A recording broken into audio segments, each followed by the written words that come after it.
You were born here, raised here. This dome is the only world you've ever known. There's a place just off past the Eastern Ridge. Right there. Dad, what are you talking about? दोस्तों, जरा सोचिए कि आपका जन्म ही चांद पर हुआ है और आपने पृथ्वी को कभी देखा ही नहीं है और ना ही कभी एक्सपीरियंस किया है। सिर्फ और सिर्फ पृथ्वी के बारे में कहानियां ही सुनी हो। चलिए, आज की मूवी क्रिएटर में हम कुछ ऐसा ही देखेंगे।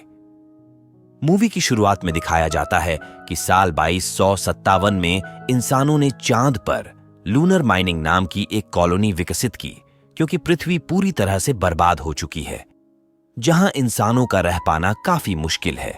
जिसके बाद इंसानों ने एक नए घर की तलाश की, जिसने उन्हें चांद पर कॉलोनी बनाने की कोशिश करने के लिए प्रेरित किया। यहां वैज्ञानिकों ने जल्दी ही ये पता लगा लिया कि चांद पर ऐसा करना लगभग असंभव है और एक आर्टिफिशियल एनवायरनमेंट बनाना मुश्किल होगा। इसलिए अब लोग चांद पर सिर्फ माइनिंग का कार्य कर रहे हैं ताकि वहां के मूल्यवान खनिजों को निकाल सकें।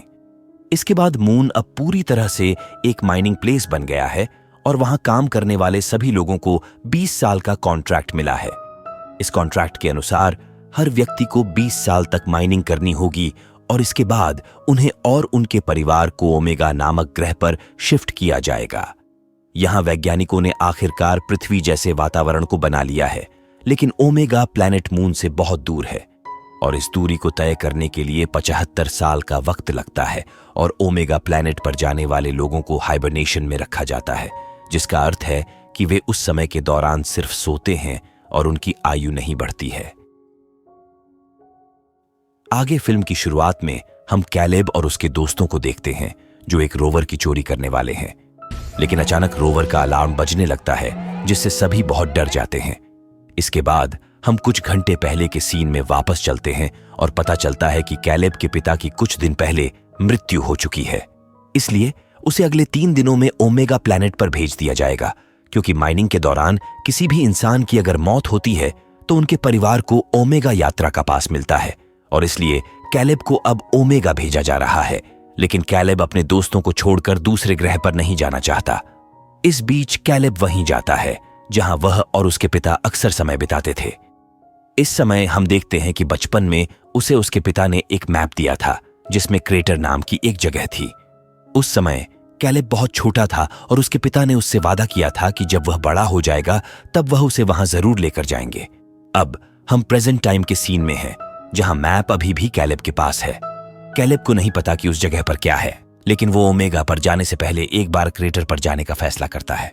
इसके बाद कैलेब और उसके दोस्त डायलन, मार्कस और बोर्नी सभी मिलकर इस डिसीजन पर पहुंचते हैं कि वे सब साथ में जाएंगे। जब वे बेस से बाहर निकलते हैं और क्रेटर जाने की तैयारी कर रहे होते हैं, तब एक आदमी उनके पास आता है और कैलेब को उसके पिता की अस्थियां देता है, जिसके बाद कैलेब काफी ज्यादा इमोशनल हो जाता है।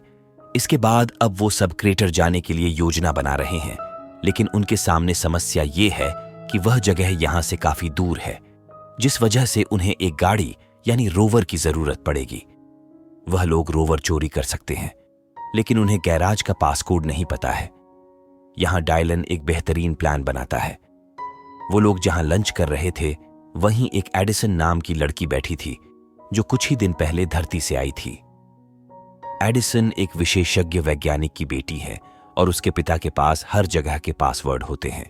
इसलिए डायलन को लगता है कि जिस गैराज में रोवर पार्क है, वहां का पासवर्ड उन्हें एडिसन की मदद से मिल सकता है। डायलन उसके पास जाता है और उससे बात करने की कोशिश करता है, लेकिन एडिसन वहां से उठकर चली जाती है।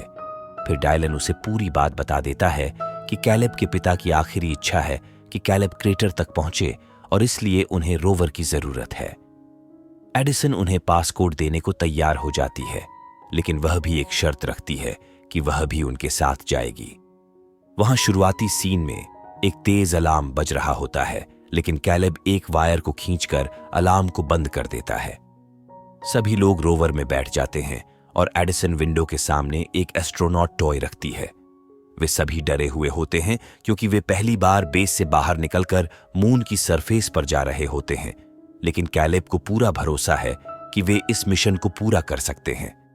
यहां पर वे सभी बहुत उत्साहित होकर मून की सतह पर निकल जाते हैं, लेकिन वहां पूरे बेस पर लॉकडाउन होने की वजह से कोई उन्हें देख नहीं पाता। अगले दिन उल्कापात की आशंका है।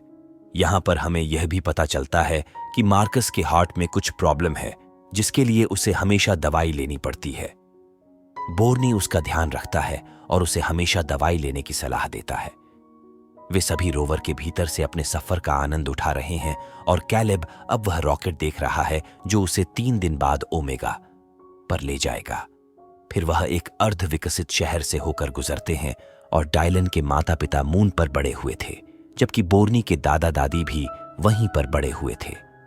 एडिसन उनकी बातों से बहुत ही परेशान होती है, क्योंकि इसके अनुसार उनके पेरेंट्स का टाइम लिमिट पूरा हो चुका होना चाहिए और उन्हें ओमेगा पर होना चाहिए था।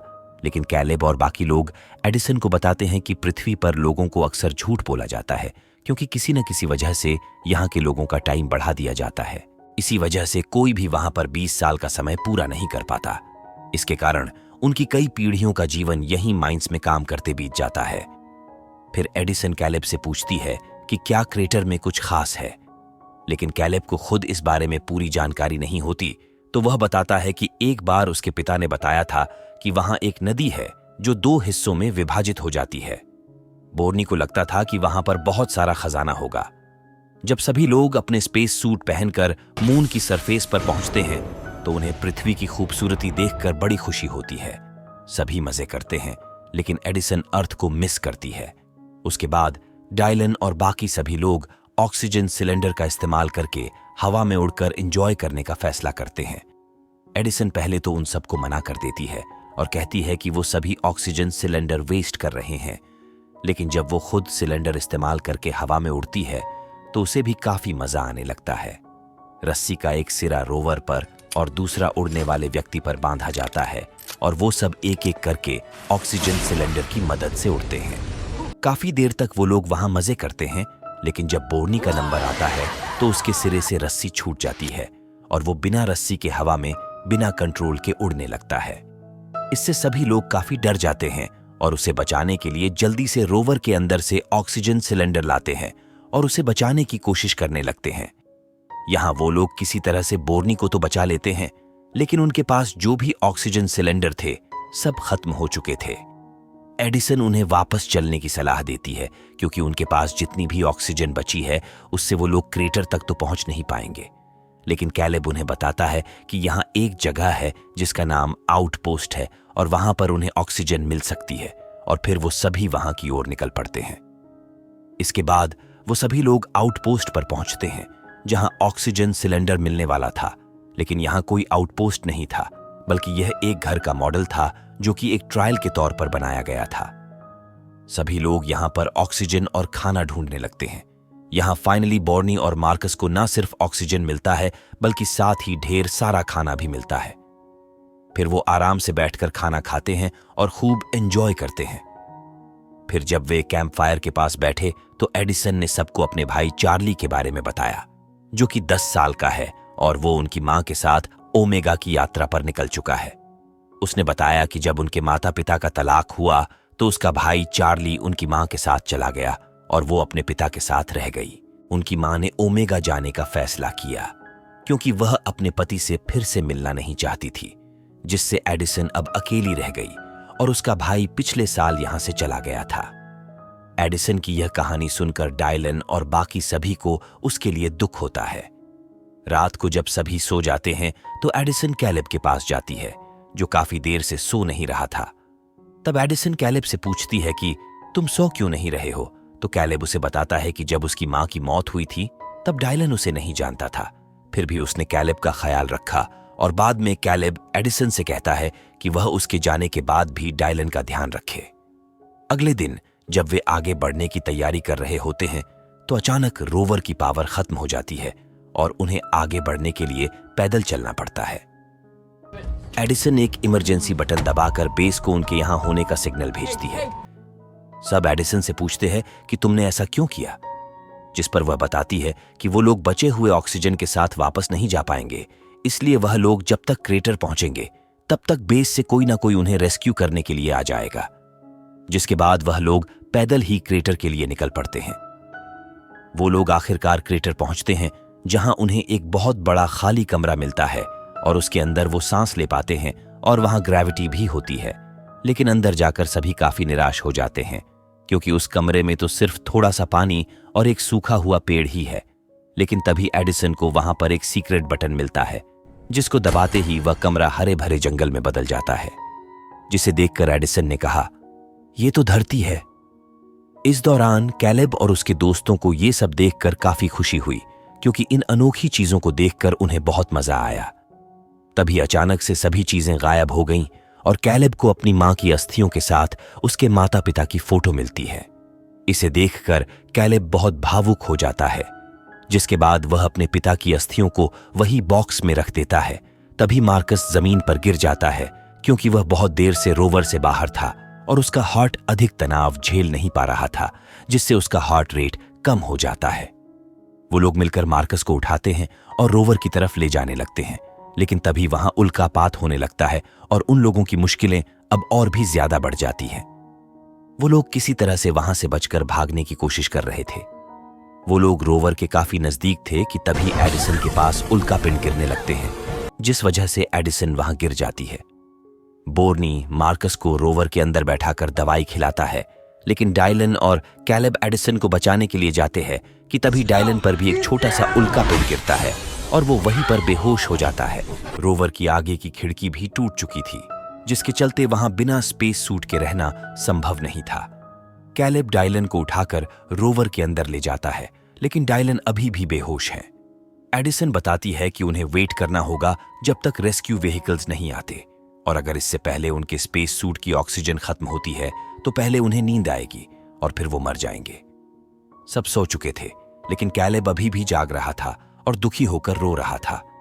इसी बीच डायलन को भी होश आ जाता है और वह अपने दोस्त कैलेब से कहता है कि ये 2 दिन उसके जीवन के सबसे बेहतरीन दिन थे।